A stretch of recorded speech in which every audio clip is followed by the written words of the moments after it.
During Monday's hearing in the constitutional climate case against the pleadings of Troy Thomas and Quadat De Freitas, Justice Franklin Holder added Exxonmobil's local subsidiary Esso Exploration as a respondent in the case.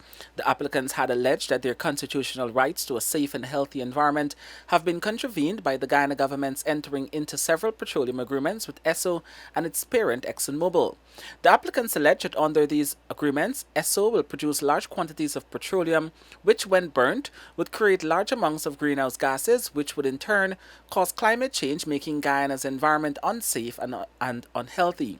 But Esso, as a party which had a very substantial interest in the subject of the proceedings and its outcome, filed an application to be added to the litigation as a party in order to oppose the making of the orders requested by the applicants. The applicants, through their counsel, opposed Esso's application as they contended that Esso's presence before the court was unnecessary, as their complaints could be answered by the state alone.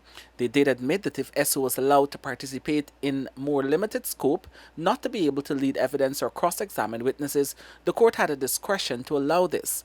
After hearing arguments from both sides, Justice Holder ruled that Esso ought to be properly added as a party and allowed to participate fully, as it had a material interest in the proceedings and its outcome.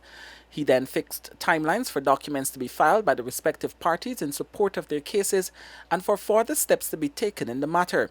The matter is now adjourned to June 2022 for case management in the High Court.